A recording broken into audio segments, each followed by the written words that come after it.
Want to know the secret to happiness? God seems to keep bringing young people across my path who are struggling with mental health issues and self-harm. And what's frightening is these young people seem to be getting younger and younger. It makes me really sad when kids as young as 6 or 7 say that they think the world would be better off without them. And these aren't all kids from what we would think of as disadvantaged families. Many of them have parents who are actively involved in their lives, who are trying desperately to help them, but who keep on coming up against barriers, and nothing seems to help.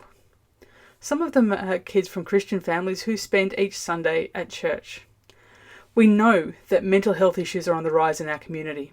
Interestingly, there's another group within our community who is also struggling with similar issues of feeling inadequate and unwanted, and that's the people who have been recently going through relationship separation or divorce.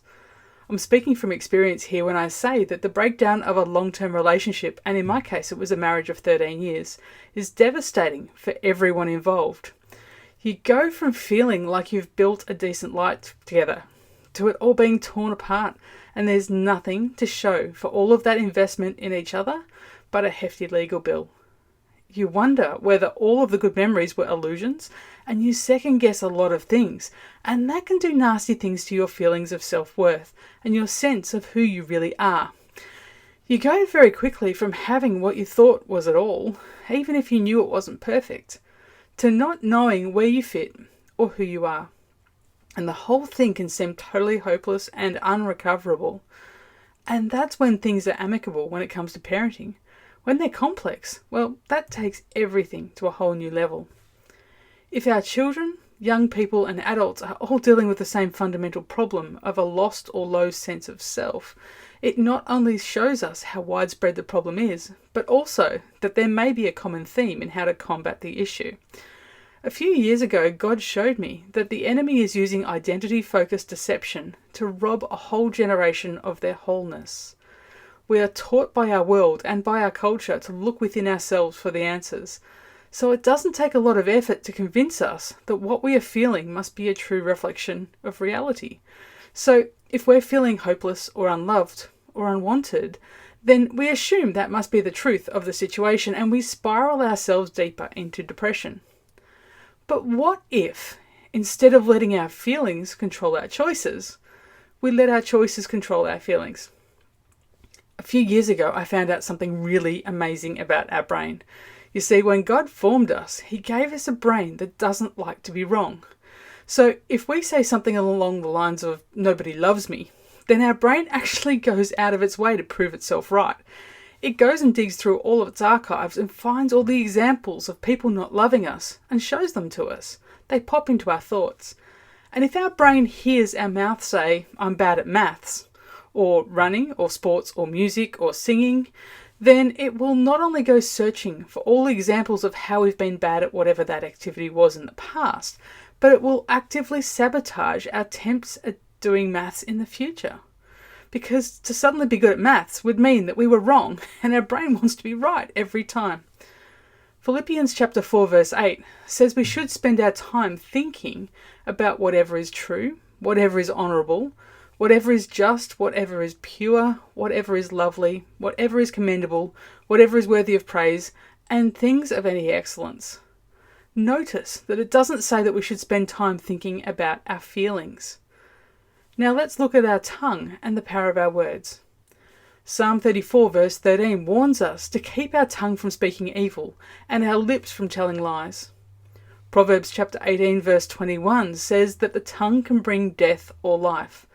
So our words wield quite a bit of power. If we actively choose to feel a certain way and we speak that choice, then our brain will go out of its way to reinforce that choice, and our feelings will shift to line up with that choice. And the best thing is, you don't actually have to believe the truth of your choice when you're just getting started. You just have to deliberately choose it and communicate that choice to your brain. Coincidentally, this is why so many people recommend affirmations, because when you say something out loud, your brain is listening and it goes out of its way to bring all of the relevant experiences to the front of your mind. So here are 3 ways that I've found helpful in improving my happiness, even when the circumstances around me are awful. The first way is to keep a gratitude journal. The way I do this is to have a single day to a page diary, and every day as I'm finishing work, I write down at least 3 things, sometimes up to 5, that I'm thankful for on that day. They can be anything from the sound of birds singing in the garden to a particular person who has made me smile.